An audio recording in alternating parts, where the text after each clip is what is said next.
Behold, Mr. Roylott, the mysterious Russian.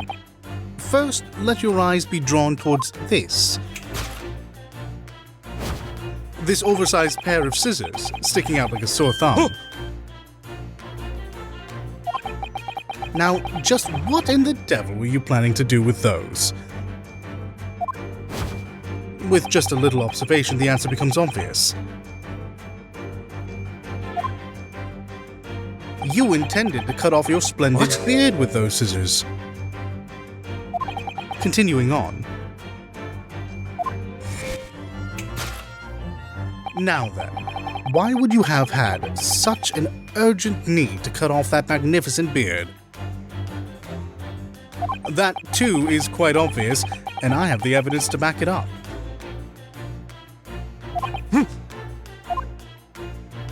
Have a look at this morning's newspaper. It contains a rather intriguing article. In fact, it appears that you, too, have seen the article of which I speak. Surely, you must understand by now. The article inside reveals your true identity. The newspaper's revolutionary article. Revolutionary Dmitry Demiglaski flees Russia, believed to be en route to Shanghai.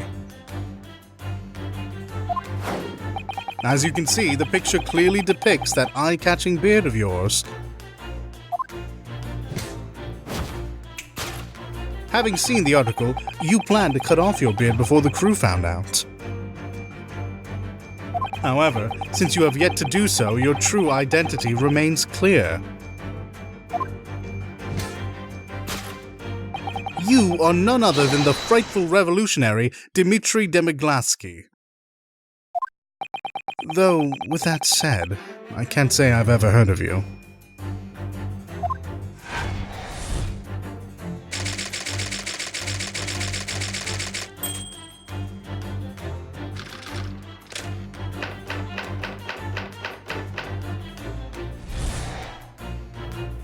Next, we have my second deduction.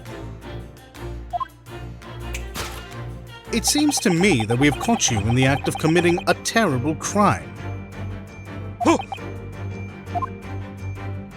Now, as for the proof of that crime, it's right over there, is it not? As I expected, it appears that you have shown your hand, Mr. Roylott. When people are taken by surprise, they tend to reflexively shift their gaze.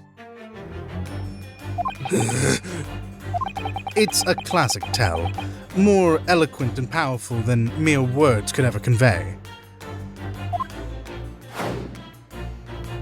Yes, our answer lies directly in your line of sight, so carelessly directed. The proof of your crime? Elementary. It's that trunk. I think it's about time that you opened this trunk and showed us what's inside, No, I am refusing. Exactly what do you have hiding in there? From what I can see, were you to apply enough force, I think you'd be able to fit a small girl inside.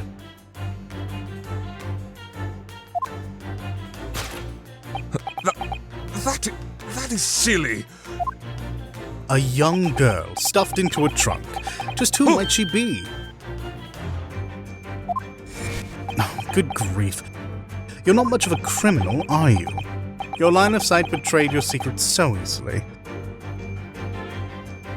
Just now, without a second thought, you took a glance at our answer.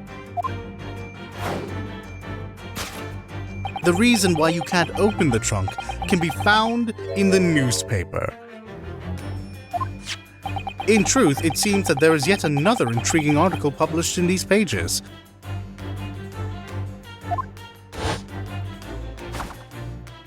Rather than looking at the article about the revolutionary, flip to the reverse page. Beautiful flower of the prestigious Novovich Ballet Company goes missing. There's only one logical conclusion. The crime you were in the very midst of committing is abduction. According to the article, the girl's name is Nikomina Borshevik, or something.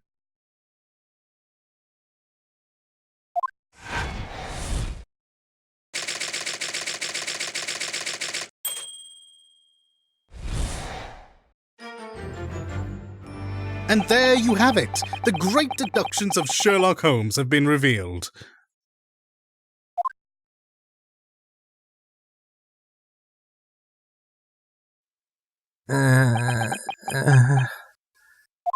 Susato, is this really a great deduction? I think so. I read all about them in his book. Though his great deductions just now were a little different than usual. Sorry to interrupt, Mr. Holmes. Could you come over here for a moment?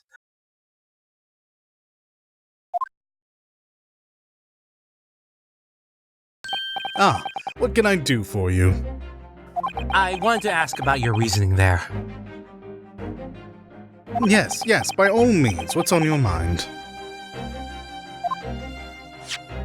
Well, let me start with this newspaper. I didn't think I'd have to repeat myself, but here we are. These two men's faces are nothing alike! They look completely different! I didn't expect to repeat myself either, but here we are indeed.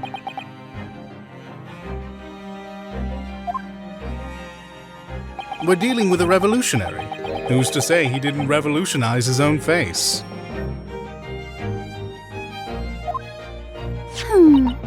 At the very least, I suppose he looks more like the picture than you do, Naruhodō. That's not the point! And besides that, there's something else. That bit about the abduction. Ah, yes. Truly a shocking turn of events, isn't it? At first glance, I wouldn't think that a girl could fit inside that trunk. Actually, it's worse than that. It's clearly way too small to fit a person inside at all. You'd barely be able to close it, even if you stuffed so much as a 5-year-old inside. In that case, could the missing ballerina be a 5-year-old? Oh? Didn't you know? She's actually 15! No, Mr. Holmes, I had no idea.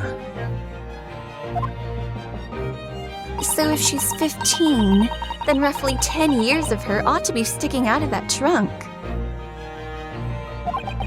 There's something I once heard somewhere a long time ago. In order to make their own bodies more limber, some ballerinas would drink vinegar every day. Vinegar? Really? Indeed! With a body ripened by vinegar, fitting in a box like that should be no trouble at all. I think you're mixing up acrobats and ballet dancers. This is such a mess. Naruhodō, about Mr. Holmes's reasoning just now. I think his observations are right on the mark on at least the foundations of what happened. It's just that the focal points and logic are just a little bit off. A little bit completely off, I'd say. If we take the most important key words from his reasoning and just discreetly replace a few of them here and there, we might just figure this out. So take the key words from his deductions and replace them. Yes, discreetly, mind you. If we can do that, then surely Mr. Holmes's great deductions will truly come to light.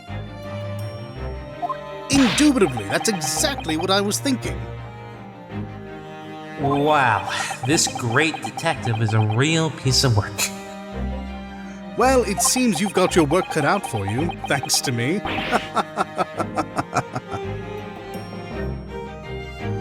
You sure are laughing loud enough about it. Oh, and as for you, I almost forgot. Me? What is it? Take a look at your hands. My hands? The handcuffs are gone. What? This is... How did... I thought those cuffs might get in the way of your deductions, so I got them off in a jiffy. Huh? Amazing! I'd expect no less from the great detective Sherlock Holmes.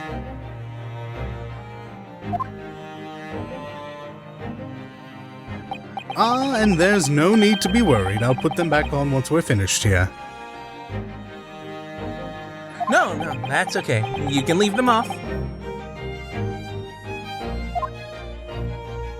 Now, why don't we give this another go?